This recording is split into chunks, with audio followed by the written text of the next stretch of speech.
world. Trust everybody is well, and thank you for joining me here tonight. I'm just going to be talking, as we planned, on how to break the cycle of unspoken truth. And it's quite a big topic. So if you pop on, please feel free to say hello. Drop a name in the comments so I can see you. I believe the comments will come up on my screen. If not, then I'll keep on going and make sure to tag me, and I will answer the comments and any questions that you may have later. So this live tonight is part of the Changemakers initiative, and what I'm going to be talking about tonight briefly is an introduction to how to break the cycle of unspoken truth. And that's, I don't know, do you even know what that is? What is unspoken truth? Let's wait for a couple of seconds in case there's any comments there you want to send. Please feel free. What does it mean to you when I say unspoken truth? I'd love to know. If you're watching the replay, just let me know. I'd love to know your comments before we get too far into this, of exactly what is unspoken truth. What do those words mean for you? For me, unspoken truth meant that I would suppress, I would not speak what I was feeling inside. I would shy away from conversations, from confrontation, from the real and rawness of speaking what I really felt inside, how I was feeling, what I did like, what I didn't like. Everything seemed to be blocked. And I think it's so important that we recognize our unspoken truth. So I'd love to know, again, I'm not seeing any comments come up here. Let me just press this comment button and see if I start to see anything. If someone could just send me a comment and I can see if I can see it on here, that would be brilliant. Thank you, I'd appreciate that. If not, like I say, I'll rock on and I'll just check the comments afterwards and get back to you. So, as I was saying, unspoken truth is really, it's a huge journey. I am not going to minimize it and, say that in this 20-minute segment that we can, resolve all the issues or the problems that come up with being able to speak, to reclaim our voice, if you like, to be so confident, self-assured and full of self-esteem and self-love and nurturing within, that we can say exactly what we feel. It is a journey, and I am, I would say, probably just even at the beginning of my journey in relation to this as well, and I'm enjoying it. It's a beautiful journey to be on. To be able to speak our unspoken truth really means or allows us to stand in our power, to really stand up and to be seen, really stripped of the layers, all of that, the years of social conditioning, of our tribal family cycle, all of the things that we are seen to be doing with our family, if you like. And, and often there are other things as well, as religious influences, political influences, our schooling, the teachers, whatever else, everything, the society, if you like, labels on top of us, or we're influenced in some way. These become layers of social conditioning. And when we are trapped inside these layers, often our thoughts, our beliefs, our values are not our own. And the beautiful thing is when we can start to see the beauty of tapping into and breaking the cycle of our unspoken truth, what is inside each and every one of us that makes who we are. It is just a beautiful thing to see. And, and I believe it's like a little tight rosebud, just really waiting to open and to bloom. And we're all like that, we all have this beautiful, this message is coming up on my screen, it's a bit annoying. Anyway, so that's what I want to do, but I'll be diving a lot deeper into this. We have an hour and a half session on Sunday. It's a paid session, part of the Changemakers initiative. There's an event that I'll post into the group later and onto this feed. If you find this topic interesting, you'd like to learn more, then I would invite you to put your curiosity hat on, or your sparkly curiosity tiara, just like mine, and come along and find out a little bit more about this topic. It's really, really something that is worth your time to delve deep into. Because one thing that I'd like to share with you now is and it's a tool, if you like, that's, you know, in my tool belt and in many of others that I know as well, and I've found really invaluable over this last you know, few months and, well, few years actually that I've been doing this, as I recover more of me, if you like, my hashtag 50 Shades of Grey, and that's allowing myself to acknowledge my emotion, my feeling, what I feel, actually allowing myself to acknowledge that. Not to just push it under the carpet or to push it away till later or bury it, suppress it down, you know, using food or different addictions. You know, there's food, alcohol, drugs, sex, talking, shopping, reading, all sorts of different things that we numb ourselves out on because we don't face what it is that we need to face. There's lots of different things that we use often to suppress our emotion. And what I'd like to do is start by inviting you to actually stop it. Stop it. You've seen the video, I'm sure. Just stop it. It's really empowering and calming and grounding when we can actually tap into the emotion and allow ourselves to actually feel into it. Because it starts here. It really does. It starts here, I believe. This is my belief. It starts here that we have to start to acknowledge our emotion, to actually stop pushing it aside. And when we can start to acknowledge it, we can start to see what it is that we're really avoiding, what it is that we need to strip away, and the different layers, and start to uncover the beautiful gem that is within, you know, so unique and within each and every one of us. Because no emotion is shameful. That's the beautiful thing. No emotion is shameful, and no emotion should ever be shunned. They're all equally valid and magnificent. They're all deeply worthy of our time, of our contemplation. And it truly is a joy. It's a joy to sit with them for as long as you may need to. And, you know, in fact, realistically, when you start this journey, you may not even know what emotion is. What's coming up? What do I feel? It may be a colour or a sensation somewhere in your body. It could be a heaviness in your chest. It could be a pain in the shoulder. It could be, you know, something in your lower back, perhaps in your hip, your thigh, your knee, your ankle. It doesn't matter. They show up in all parts of our body. And it could have a colour, like I said, or a sensation or a weight to it. And I'd love to invite you again to explore that, to feel into the weight or the shape of it, to see the beauty within its colour, and to hear the sound that it's trying to communicate with you. It's such a beautiful thing. So some of you who followed me for a while, you know, may know that I refer to this as fopping. F-O-P, feel, own and process. And yes, I understand it's not always the appropriate time to fop, you know, when you're out at work or at an event or something like that, you know, it's something inappropriate perhaps time. But yet acknowledging that emotion in the moment within, inwardly inside you, is a vital part of this process of non-suppression. And I'd really invite you to do that. So I'm going to share with you my strategy for this, because if you take one thing away from this, you know, Facebook Live today, I'd love it to be this. So as you may know, some of you, again, I love Tiffany & Co. Yes, beautiful jewellery. You know, I spoil myself now and again. You know, if we can't, then who will? And it's the boxes, the beautiful turquoise boxes with the beautiful ribbons on top.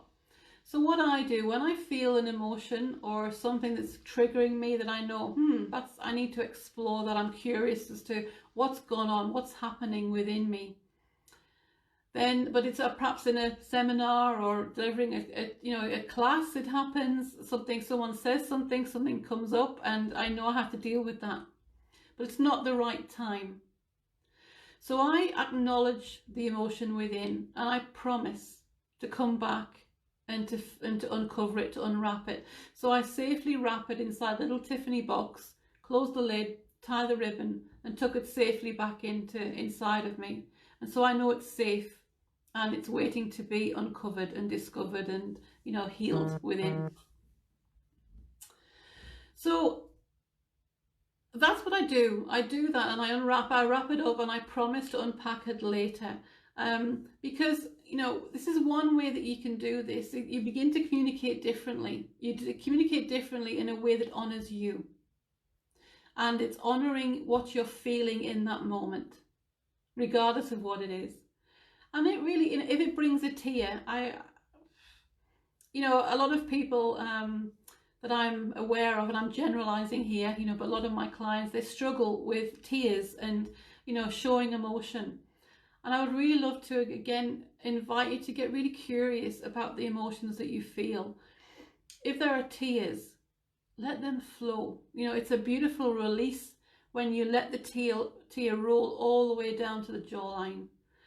So I do. It doesn't matter where I am. If I have a tear and I need to cry, then I just let it flow, and I'm okay with that. I'm okay. I'm secure enough in myself to allow that to happen. Because what this does is that it allows us, with love, care and respect, to, you know, communicate for both ourselves and for those around us. Strangely enough, I'll explain that a bit more, you know, certainly, well, if not today, definitely on Sunday.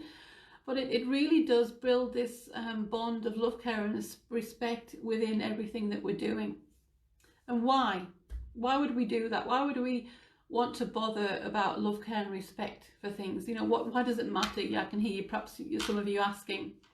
I'm sorry I can't see any comments, but I will go back through and check later. Well, one, your needs must be met. That's very, very important to understand. As a human being, a life form, you know, full of cells and love and connection, you have needs and they must be met. In some form or another, you will find a way to meet them. What I'm again inviting you to do is find a way to resourcefully meet those needs, not unresourcefully by addiction, like food, drugs, alcohol, you know, sex, shopping, internet, pornography, whatever it happens to be.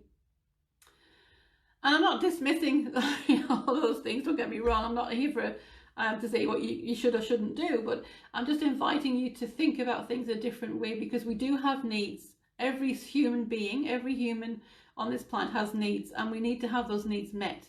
And if we don't find a way to resourcefully meet them in a way that serves us, that stays true to ourselves, then we will meet them unresourcefully.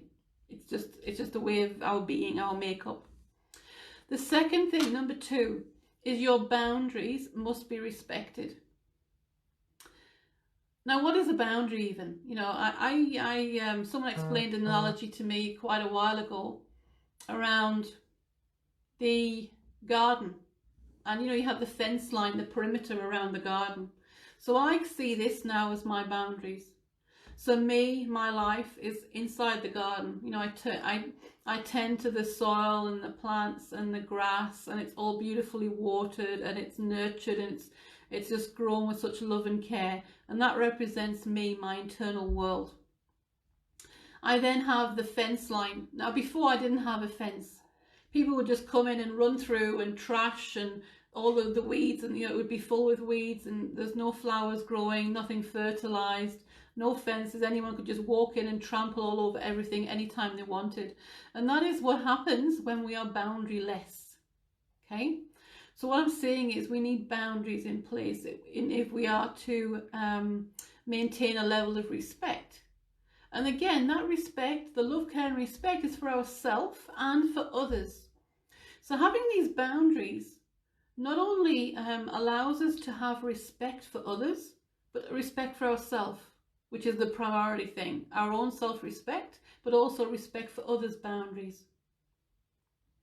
And the third thing, number three, is our emotions, our feelings. Again, they must be respected. So what I talked about before, acknowledging the feeling in that moment that comes up for you, is a beautiful way to start the process of acknowledging the feeling, of respecting it. And it may not be emotionally appropriate for you to You know, sit down and really think about, well, why am I feeling like this? You know, what's happened, what's triggering it, what's coming up for me. All these things are, you know, a way of exploring the emotion. But it's a process that we need to get into. I really truly believe that. And I say I would love to invite you once again to get curious about your emotions and really feel into them, and give them space, you know, to be, and they will communicate with you. They really will. It's a beautiful thing to see. You know, the emotion, you may see a beautiful colour that's associated with the emotion. You may hear the sound of what it's trying to communicate to you.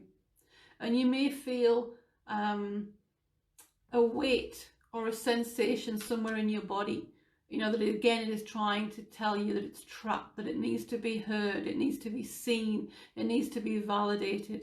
It's very, very real. So they're the three things that I believe, you know, boundaries and you know, the way that we communicate to ourselves and others in a way that honours us is a good way to be maintained. So I'm conscious I'm coming to the end of the 20 minutes. So I just want to quickly finish off, if you like, by saying, what will establishing boundaries take? It's a big thing. It's a big thing to put the fence up around your garden, you know, because people are going to think, well, hang on a minute, what's happening? Who's this new person? I don't even recognise Fiona Jean. Who is she? She's not the person that I know. She wouldn't talk to me like that, or she wouldn't allow that to happen, or I can normally just do what I want, or, you know, whatever it happens to be. Everyone's scenario is different. And there are a couple of tips, I suppose, I could share here. So one is having awareness that when you start the journey of breaking the cycle of your unspoken truth, it can be a rocky road. I don't mean the chocolate bar. I can see you thinking it's chocolate bar. Because like I said, they may not even recognize the person that they're communicating with. They don't know, or they won't know this version of you. And that can be scary. It can be confronting. And it is a journey that I would say, you know, walk alongside people, which is the second point, support. It's really being in a supportive, nurturing environment that helps you to be seen for who you are.